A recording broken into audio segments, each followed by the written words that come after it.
Hello, everyone. Welcome to the Queers of Time podcast. I'm Matt. I'm James. I'm Camille. And I'm Kat. And this is a podcast to talk about all the gay stuff in the Wheel of Time. Because we're gay and we like the Wheel of Time.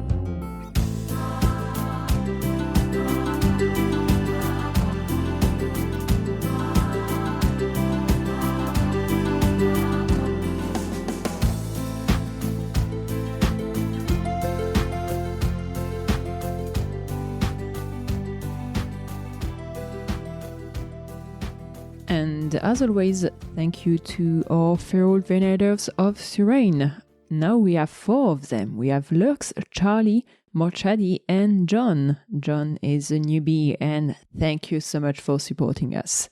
Thank you so much, everybody. It's so wonderful to have all these new feral venerators of Soirain. And today we are discussing The Necessity of Rain, which is a book by Sarah Chorn, published in June of 2023. It is our June book club selection for the Queers of Time. Today it's just me and Camille talking about the Sapphic Angst and the purple yet beautiful prose of Sarah Chorn. And for those who haven't read the book, I have a few things to describe it. The concept is that we are in the midst of a creation story. It's a grand thing to live in a world still being shaped, quote from the book. Mm-hmm. In The Necessity of Rain, we discover a world filled with divinities who have bargained with chaos to create pockets of nature and civilization, but each creation has a cost. It's kind of a part of the soul of the god who creates. And as the story starts, we learn that the nature of creation is changing and basically the divinities' souls have spread so thin that the gods themselves are fading. Mm-hmm. And this change is affecting our 3 main characters in very different ways. The first we meet, Isra, is a butterfly woman from Downland who served divine falcon until war exploded in their land and the divinity grew tired and faded. As she expected death there, Isra was tricked by her brothers into taking a ferry through chaos and to Middlesweet, a peaceful other pocket of creation. Now she has to deal with grieving her family, her homeland, a divine falcon, in a place where she doesn't belong, while knowing that the divinities of Middlesweet are also on the edge of fading. Meanwhile, the 2 other protagonists, Belladonna and Rosemary, are children of divinities, and thus divine themselves. Mm-hmm. They are young enough that they will survive their loss of divinity and newfound mortality. But around themselves, everyone is fading. Fathers, uncles, grandparents, other family members.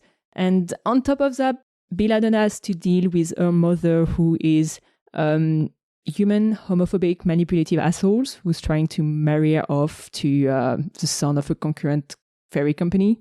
And Rosemary Moses is also human, but has dementia and doesn't recognize her daughter most of the time. So it's kind of deep. Overall, this is a story mostly about grief, about the dread of the death to come, and seeing all those around you disappear. It's also about trying to prepare for it and still never being ready for it. But it's also a story about love, and we see the relationships between our different protagonists blossom during this book. So, yeah, I really liked it. What do you think of it, Matt? I liked it a lot too. I think an important thing to note about this book is, I guess, like scaling out a little bit. Like, we're so used to fantasy that is very plot driven and plot heavy, and oh my gosh, we have to save the thing, and we gotta have these sassy characters who are witty and make quips and all this stuff. But like, and that sort of fantasy is fine, but there's a complaint about some books. Like, I've read 1-star reviews of The Necessity of Rain and A Wizard of Earthsea by Ursula K. Le Guin that say nothing happens. And I think that's missing the point, because yes, nothing happens insofar as like there's no great evil dark lord who the chosen one must overcome with the help of the old mentor, but like not every story has to be about that.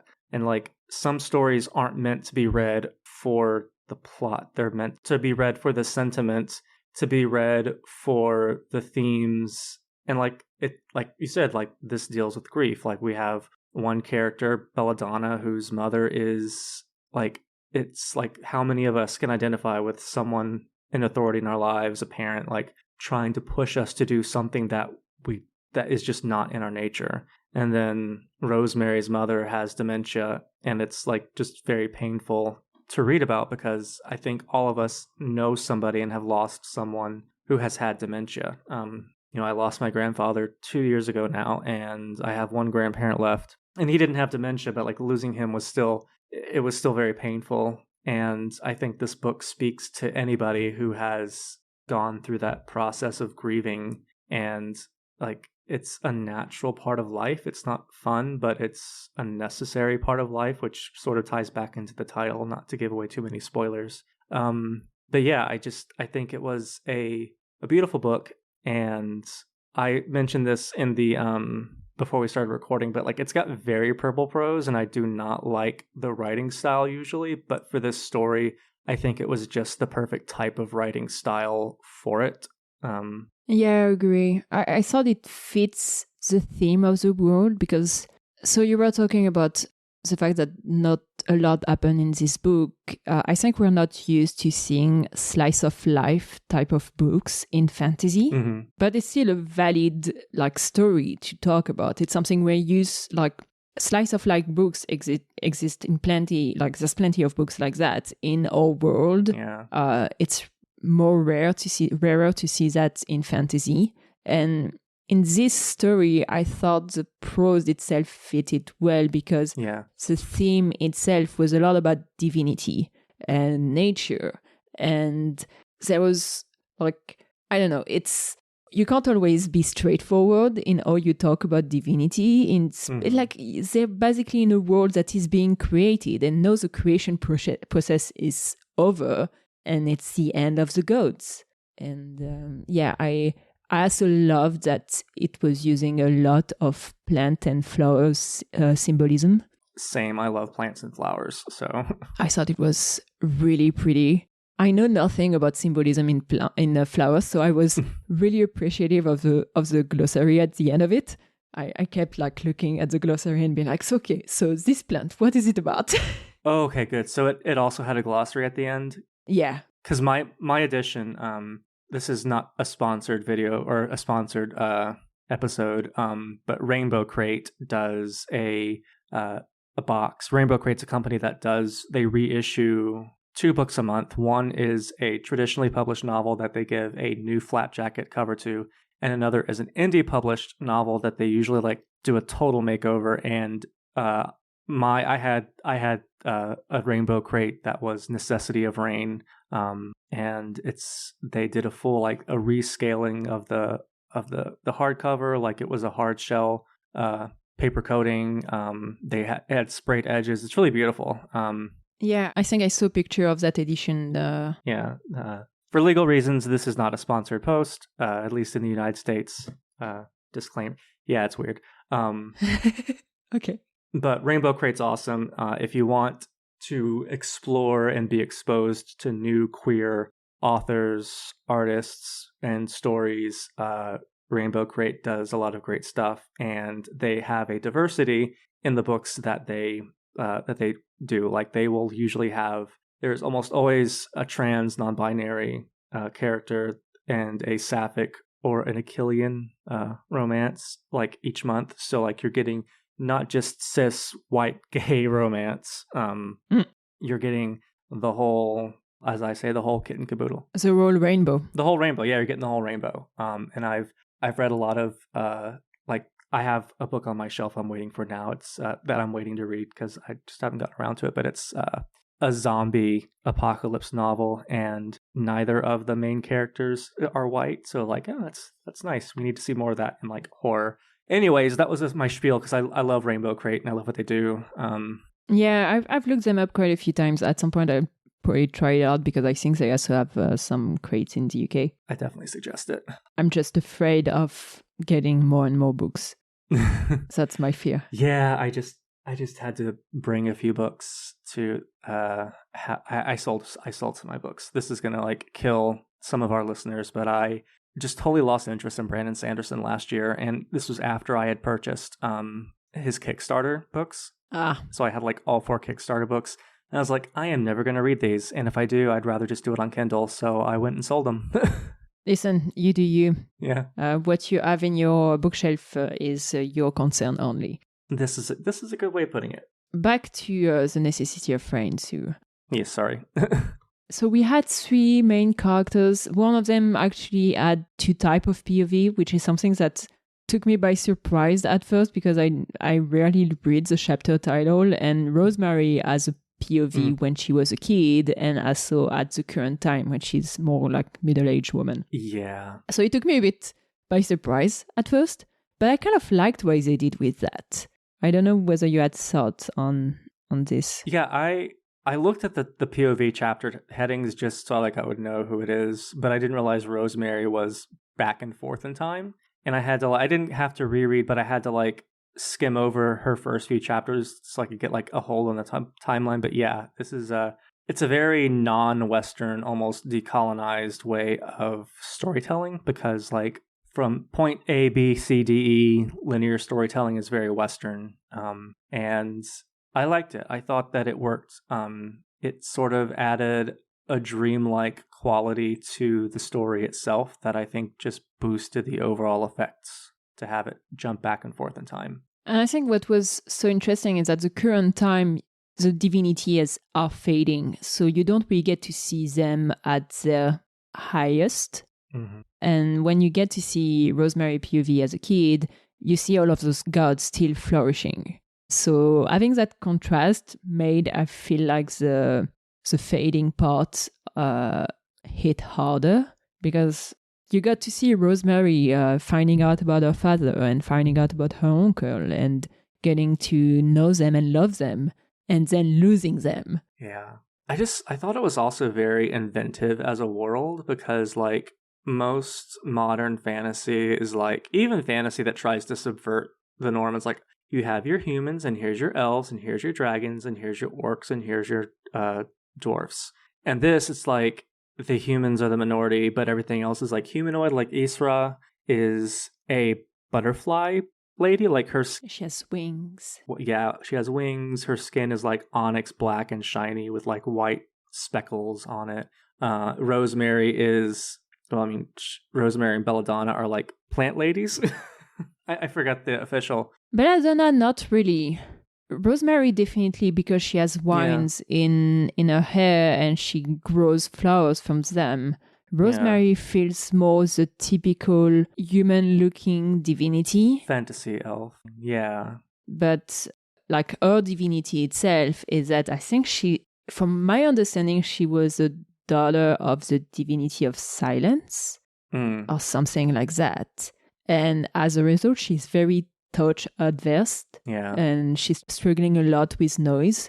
And I thought that was a very interesting element I saw about her character because to me it gives a bit of an autistic vibe because like it's pretty common with sensory, some type of neurodivergent people to have sensory issue. Yeah. Those sensory issues tons of they don't fully dissipate by the loss of the divinity, but they do decrease a little bit, at least with the people she's close to, which I don't entirely know how to feel about that.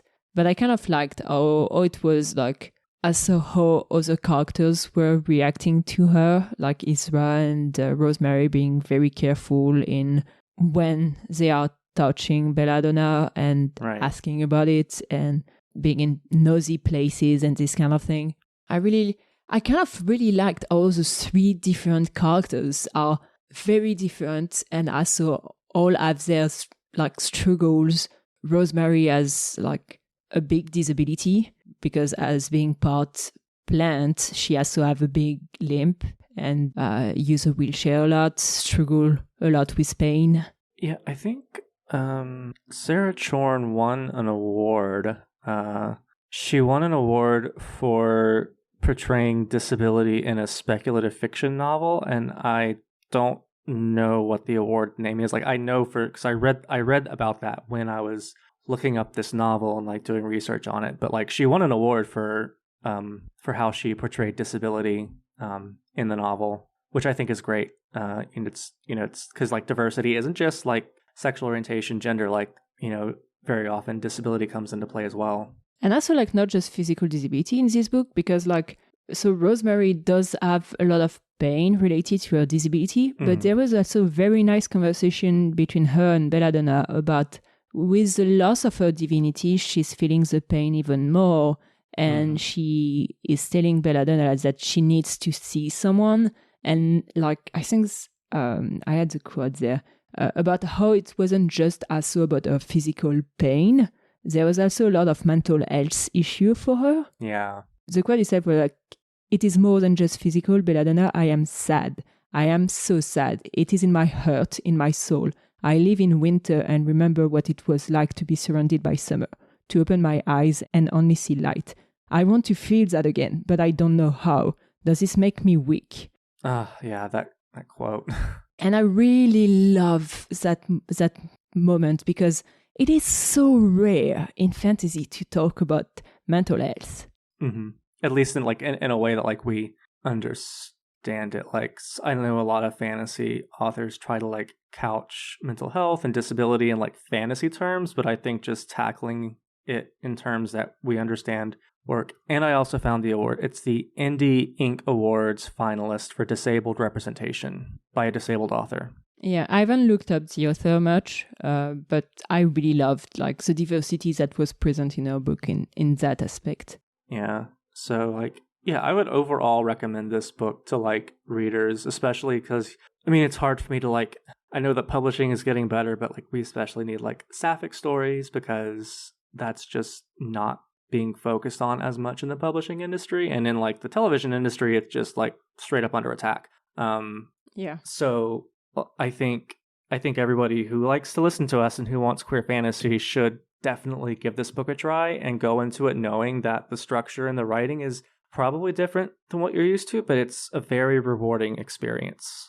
And we haven't talked much about the queerness, and I kind of want to talk about my vibe when I was reading that book, because so we have all three main characters, and at first in like the first POV of Isra, there's a few sentences about one of Isa's brother talking to Belladonna about Isra, and that made me think about, oh, there's something between those two. And then for the beginning of the book, I was like, yeah, Isra is kind of spinning a little bit, but we don't really feel it from Belladonna's side, but I thought it was more on Belladonna's side. And then we see Belladonna and Rosemary meet, and we found out that they used to be partner 18 years ago, and then something happened and Belladonna had to kind of go on the other side of the world and basically panicked about that. And I was kind of blown apart by that first meeting, because Rosemary POV, when she sees Belladonna again, is so gay and full of love for Belladonna. It's like a few paragraphs into it, and there's like, there she is, my soul groans. I'm like... The Sapphic Angst. The Sapphic Angst and yearning. So then we see that between Rosemary and Belladonna, and I was like, I'm not used to things other than very, monogamous couples in fantasy in general. So I was like, okay, well, I guess Isra is just going to be pinning on her side, because can you beat that much love from someone else? And turns out that no, it's why do you love triangle when you can just say yes to everyone? Yes, why love triangle when you can just say yes to all of it? Yeah. So it was kind of the unexpected trouble. I didn't know it was going to be a thing. I liked it a lot. I thought they were all very cute. And yes, there's a lot of yearnings. There's a lot of love. I'm not like, it's not just yearning. It's really every time, like for some of those POV, you can feel how much they love the other person. And it was kind of a warm hug, especially within this book that is so much about pain and grief. Right. Yeah, there's a lot of them. It's a very emotional book. Like, I go back to like, you read it to experience the emotions, and you read it for the sentiments that the characters express, and you read it for the characters. And that's, I don't want to say it makes it rare for a fantasy book, but like, it makes it special. I was just very impressed by like the choices, like showing so much love, but also like not flinching away from grief. And also like back to the throuple thing, like say, oh, why do we have to choose? Why do I have to choose between these two ladies when we can just be a butterfly flower garden together? Yeah. I kind of realized like at the last chapter / epilogue of the book that all of the POV had a different plant around the character name. All of the chapter, like with the chapter title, it was basically the name of the character with some flower around them. And it was always the same flower for each character. And then the epilogue is the 3 flowers just linked all together. And I was like, oh, that's cute. I love that. So right before the epilogue, we basically get to see the last Rosemary POV from the past. And it's Rosemary and Belladonna meeting as a kid. Oh, I love that. And same thing, like, I think one of the last sentence is, oh, my soul whispered, there you are. Oh. Again, Sapphic pining and Sapphic angst. Oh. I forgot, I think it's In the Name of Salome, which is by Isabel Allende, or it might be Julie. Anyways, there's a book that I read that was about a mother and a daughter, and one of their storylines moved forward in time, and the other moved backwards in time, and like the very middle chapter was like their timelines converge, so you're seeing everything at the same time. But like the last chapter was like her giving birth for the first time or something. It was just, I haven't read this since college, but it was very beautiful. So like playing with time and flashbacks is just so amazing when the author does it well, and she did it really well here. There's a musical movie that does that. I don't remember what name is it, if it's like The Last 5 Years or something like that. It's a straight couple, so it's not as interesting, but it's Anna Kendrick who plays the main character, and I had a big Anna Kendrick phase when Pitch Perfect, came out, so of course I watched that. And it's the same thing. It's like that couple, and one start from the end, the other start from the beginning, except they don't have a nice ending, so it's like sad for once and happy for the other, and then they switch in the middle of it to become the other is sad and the other is happy, and it's kind of a very interesting vibe. I don't know. It was I mean, I respect the hell out it's nice to play with time. It is time, style, character, setting. Like, give me stories that like experiment and like push storytelling to like different places, especially like queer and inclusive stories, because like there are a lot of stories that like experiment with stuff, but they're not always diverse, and I want to see that sort of richness reflected in the diversity of writers and characters. Yeah, we talked a little bit about Rosemary and Belladonna's mother. Do you want to dive a little bit more into that? Because I did think that they had very interesting relationship with both of them. Especially like Belladonna's mother is a toxic parent who has decided that her daughter was going to be that person and has been trying to shape her daughter the whole time, and the daughter can't stand it anymore. But I really liked how she was, every time you had a POV of Belladonna with her mother, you could think at the end of it that it was the last time they would see each other. But it's hard to close the door, even on a toxic parent.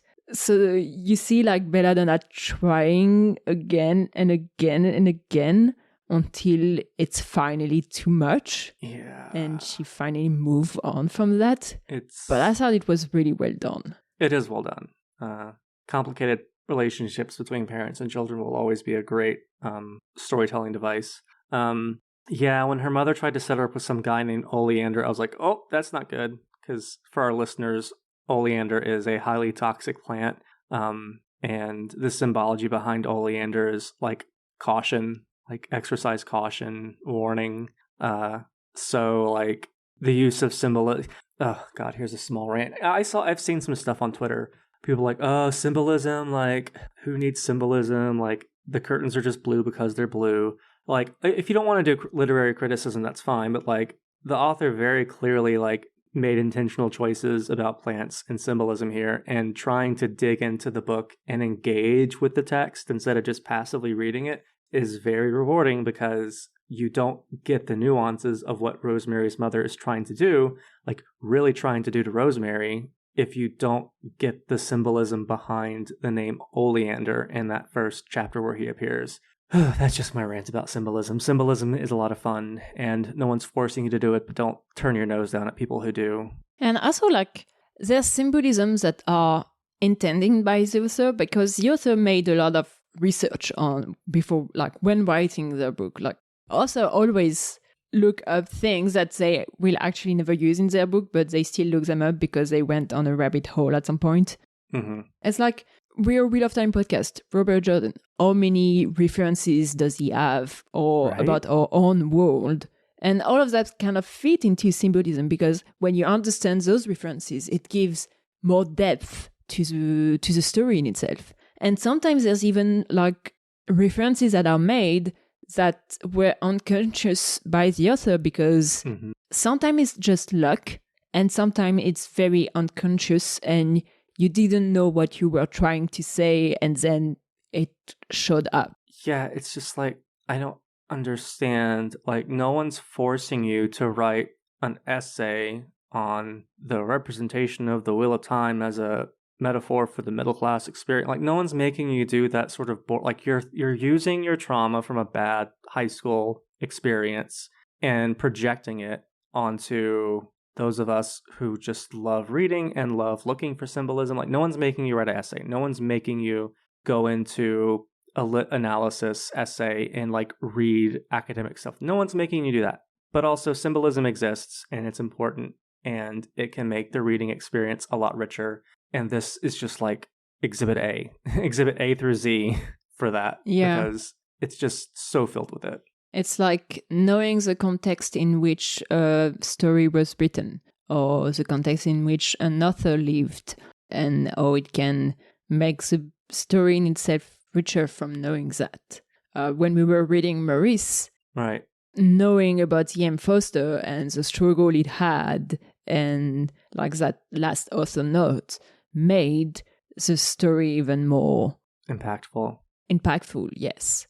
Yeah, I was thinking Morris too, because it's like, if you were to just read it without knowing anything about it, you would say, okay, well, this is just the same story I've read over and over again in YA fiction. But like, it was the first story of its kind. Yeah. Written by an author who couldn't publish it in his lifetime. So like, knowing the context makes it that much richer of an experience. So I don't know. It's The Necessity of Rain is definitely deserves like a spot in the queer literary canon, as it were, because it's very good. It's very rewarding for rereads.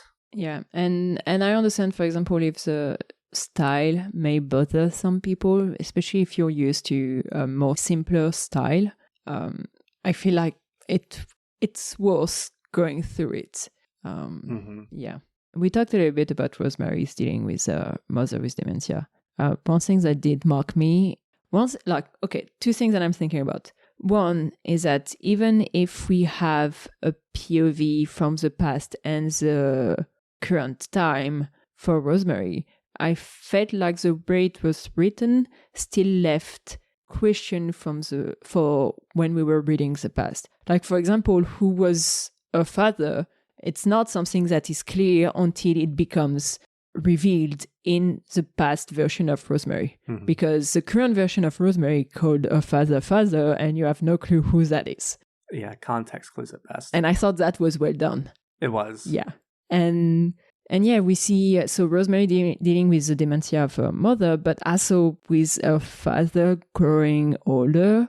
And there's one POV where there's a sentence that keeps being repeated about how in the right light my father's hair shines silver.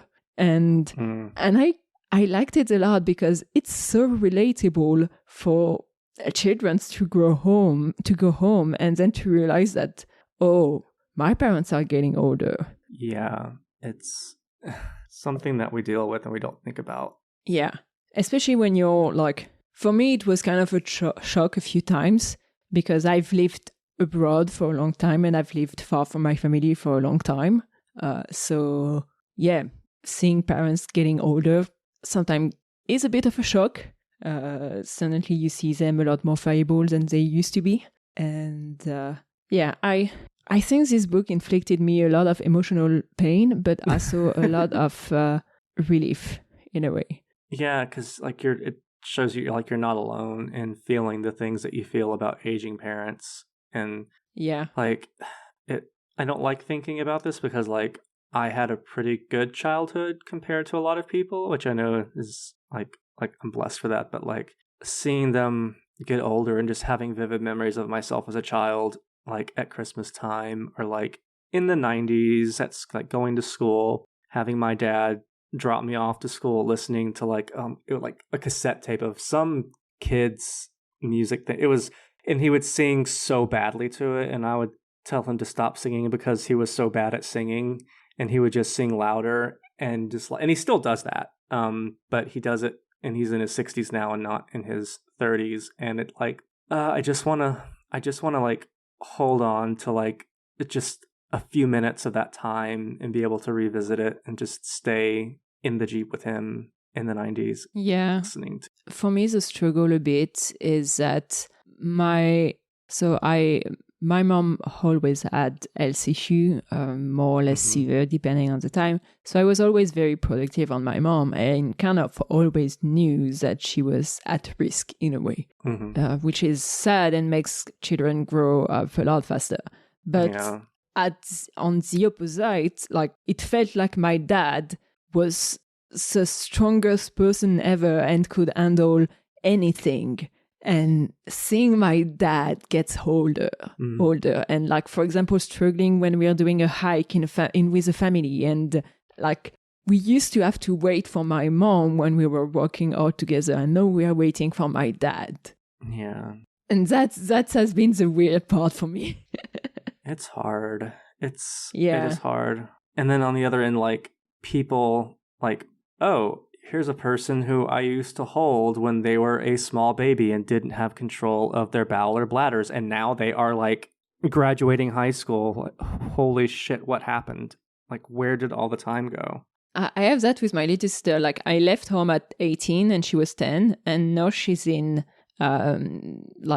she's in med school as an intern. So she's dealing with patient when she has internship in the hospital and this kind of thing. I'm like, where did the little girl go? This is weird. Anyway, do you have anything else on the necessity of rain? I don't think so, other than our listeners should definitely pick it up and go into it knowing that it's not like a typical fantasy story that you would read, and that the writing style might not be what you're used to, but if you give it a chance, it will reward you and also fuck with your feelings a little bit. Yeah, in good ways and bad ways. Yes. Yes. For the worst and the best.